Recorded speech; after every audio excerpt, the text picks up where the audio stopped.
Vamos a otro tema. El CERVEL publicó el padrón electoral para el plebiscito constitucional del próximo 17 de diciembre, según el cual hay 15.262.002 electores habilitados para sufragar, mientras que casi 250.000 quedaron inhabilitados.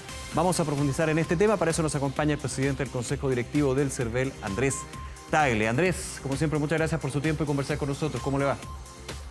¿Qué tal? Hola, buenas tardes. Muy bien, pues aquí a tu disposición. Oiga, nuevamente tener que actualizar el padrón en poco tiempo han sido varias veces dentro de toda la pega que ha tenido el servicio electoral con esta vorágine electoral, de elecciones que hemos tenido en tan poco tiempo. Así es. Bueno, el cierre del padrón anterior para la elección de mayo fue en enero, entonces se actualizó desde enero hasta el cierre de ahora, que fue en julio, todos los cambios, o sea, fallecidos, nuevos electores que cumplían 67, extranjeros que están creciendo muy fuerte en Chile.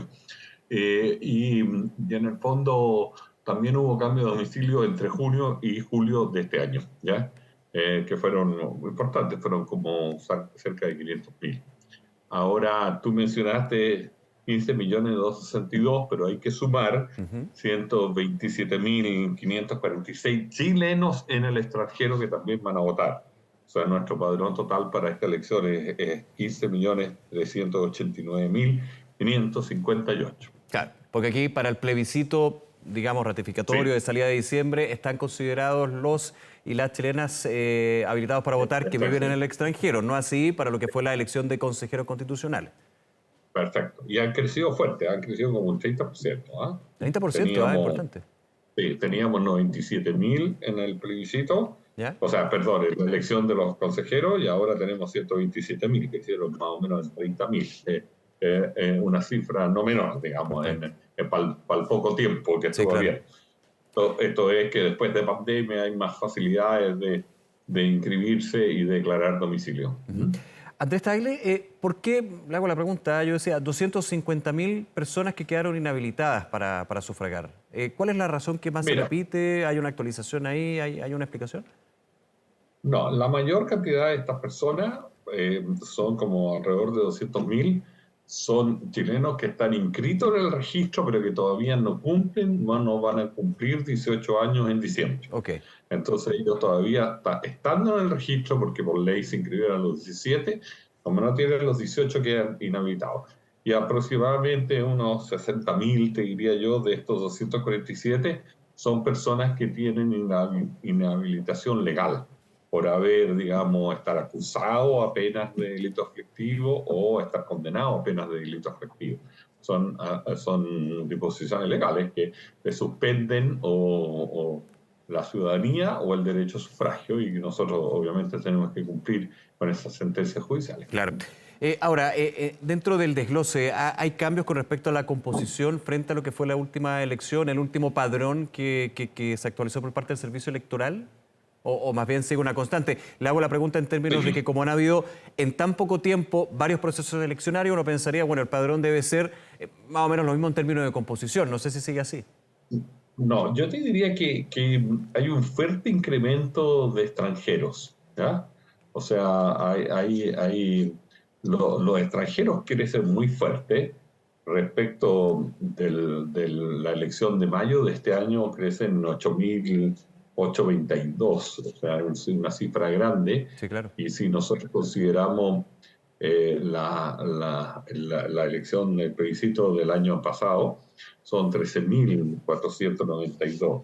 Y es importante, o sea, aquí hay que recordar que los extranjeros se van incorporando al padrón cuando cumplen 5 años de avecindamiento legal, o sea, desde que tienen la residencia legal, ellos ingresan automáticamente al padrón con datos que a nosotros nos mandan extranjería. Y hay cifras bastante importantes de incremento, o sea, Venezuela, ponte tú, crece 32.000, ¿ya? Y ahora ocupa el segundo lugar, como está Perú con 177.000 extranjeros, Venezuela con 166.000, o sea, tiene 66.000 y hoy día tiene, perdón, estoy en los datos de mayo. Perú tiene 182, Venezuela tiene 98.000. Colombia 85, Bolivia 61 y Haití 60.000. Claro. Y hay un fuerte crecimiento de Venezuela, que pasó al segundo lugar, y de Haití también. Y esto es porque ellos llegaron 5 años antes. Entonces ahora, después de 5 años de residencia legal, y se cuenta desde ese momento, ellos ya tienen el derecho a sufragio y eso nos lo manda el Servicio de Migraciones al CERVEL. Y nosotros los tenemos que incorporar, obviamente. Con este aumento, Andrés, de la cantidad de extranjeros con residencia 5 años que están habilitados para votar, ¿cómo ha sido también la comunicación con los servicios correspondientes para ir actualizando esa información con el Servicio de Migraciones, por el Servicio Nacional de Migraciones en ese caso? Sí, Servicio Nacional de Migraciones tiene la obligación legal de mandar estas nóminas Ya. y nos llegan estas nóminas y nosotros los vamos a incorporar, ¿no? O sea, Y es en el bastante fondo, fluido, bueno, digamos.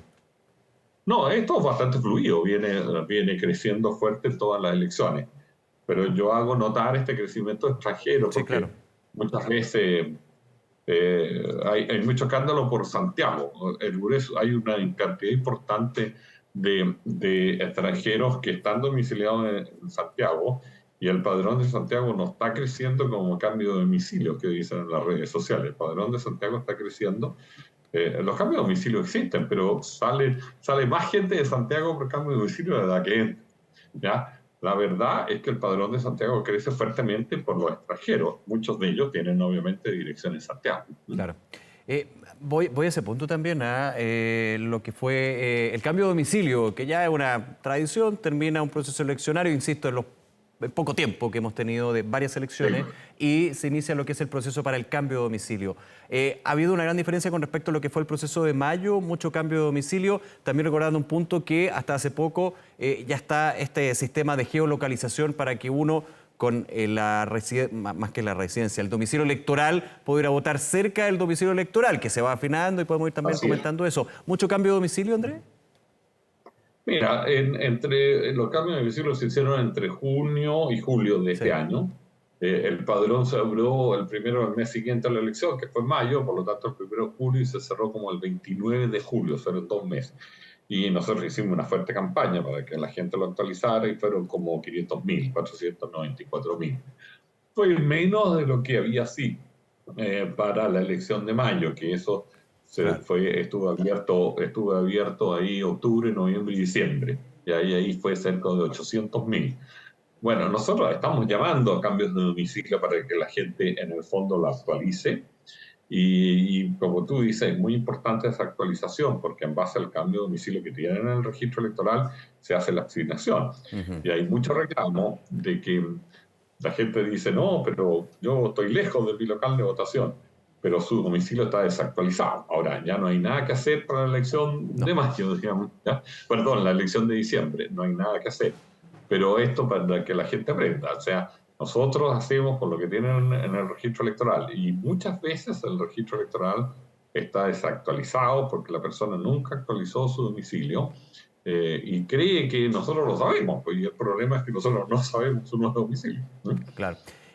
Hay otro punto que es bien interesante dentro de los cambios que han habido en el sistema electoral reciente, y tiene que ver con, y ya es ley, hay que recordar eso, que las elecciones tienen voto obligatorio y que la inscripción Así es, sigue siendo sí. automática. Por eso muchos dicen, bueno, volvimos al sistema No, anterior de elecciones, con una diferencia. Antes no era la inscripción automática, uno tenía que ir a inscribirse voluntariamente, ahora es automático desde los 17, pero la votación es obligatoria. ¿Cómo desde el Servicio Electoral han evaluado este cambio que nos va a acompañar de aquí para adelante? Y recordando también que en los últimos plebiscitos, por ejemplo, fueron a través de la reforma constitucional que habilitó ese plebiscito, no por la ley general o marco, digamos, que ya está establecida. no, tienes razón. Aquí esta obligatoriedad ha estado fijada en las elecciones, en la Constitución, para todo este proceso especial, digamos, para las elecciones, incluyendo para diciembre de este año. Pero ya la Constitución fue modificada diciendo que el plebiscito es obligatorio, ¿ya? Y en la nueva Constitución, hasta el momento, lo que yo he visto aprobado, también viene el voto obligatorio, ¿ya? Para todas las elecciones futuras. Ahora, ahí hay en espera una ley. O sea, se tiene que dictar no para diciembre, para las elecciones del próximo año, las municipales y de gobernadores, cores y concejales, Debería dictarse una ley nueva que fije las sanciones y que fije las excepciones y el procedimiento sancionatorio. Hoy día estamos con un procedimiento sancionatorio de denunciar a los juzgados de policía local, similar al que había en 2012, que no funcionaba muy bien. ¿Ya? Y hay muchas quejas de los juzgados de policía local que se sienten recargados y poco claro los criterios que van a usar. Nosotros tuvimos varios problemas para rechazar, digamos, para denunciar. Nos pedían de repente que pusiéramos nómina escrito, que lo hiciéramos uno a uno. Y en todos los casos satisfacimos las exigencias de los juzgados de policía local, pero no creemos como CERVEL que sea el procedimiento más adecuado. Y esperamos que el gobierno mande un proyecto luego, han prometido finales de octubre, para discutir cómo va a ser el voto obligatorio en el futuro, pero estamos hablando para las elecciones del 2014 en Claro. adelante.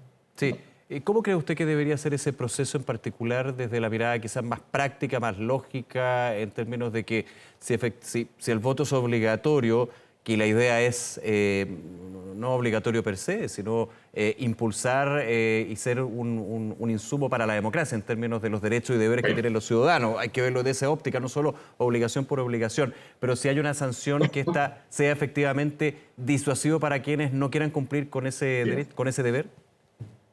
Mira, nosotros estamos pensando y eso es lo que le hemos sugerido al gobierno, y hemos hablado también a la Comisión de Gobierno del Senado, la Comisión de Constitución del Senado, más bien dicho, en términos de que sea un proceso que primero lo lleve administrativamente el CERVEL, en términos que el CERVEL denuncie a la persona vía mail, y después, digamos, reciba las excusas de esas personas en el CERVEL, las acepte, las rechace. Ya. La persona en ese caso tenga la posibilidad de apelar a un juzgado, en este caso más bien de los tribunales electorales Claro, pero regionales. que antes pase No, por el CERVEL, no por el juzgado de policía local.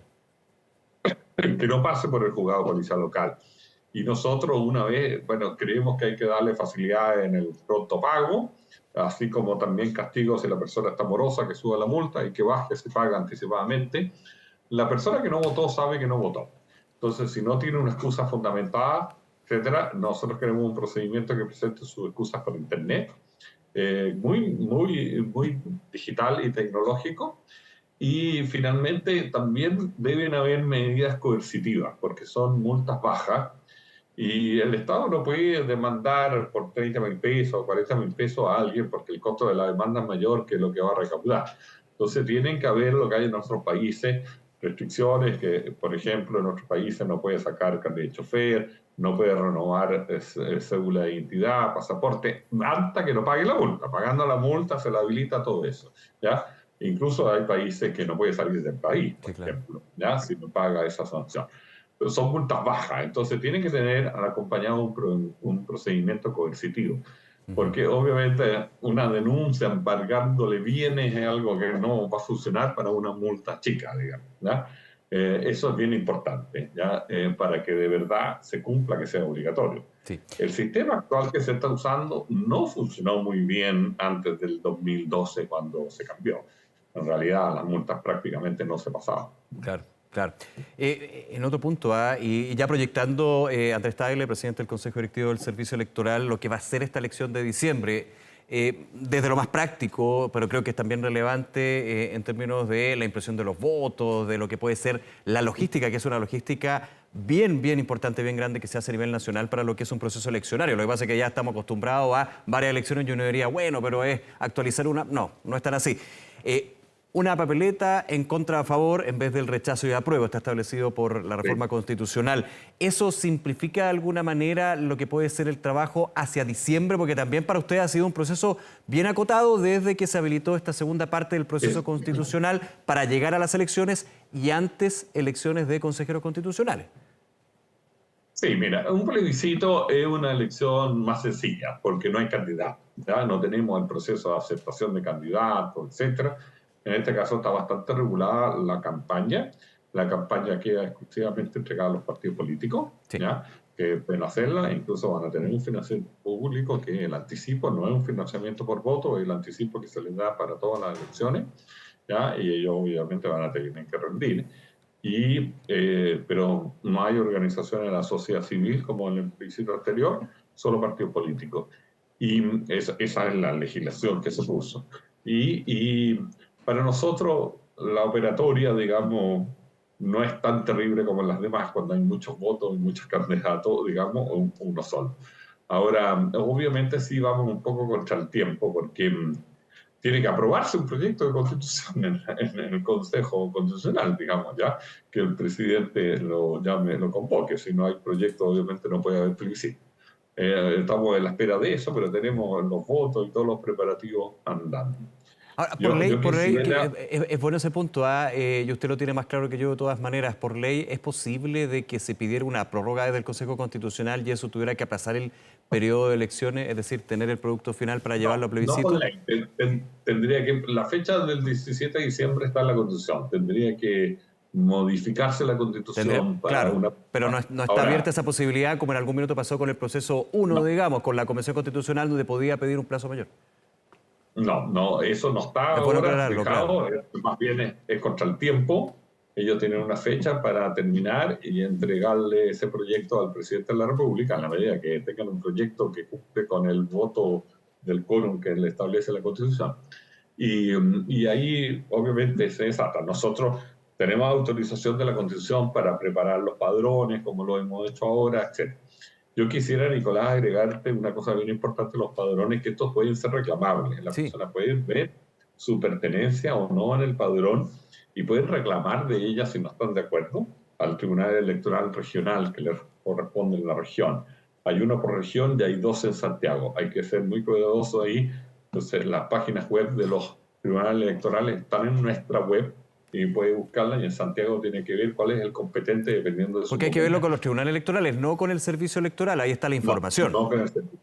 Eso es muy importante. Tiene que reclamarse al tribunal electoral. Claro, porque muchas veces se reclama al servicio electoral, el servicio le dice, sabe que no, tiene que ir al tribunal electoral, pero ¿cómo no son lo mismo? No son lo mismo. Puede preguntar, la persona que esté no habilitada, por ejemplo, puede preguntar la causa al servicio electoral e ir a reclamar de ella si está incorrecta ante el tribunal.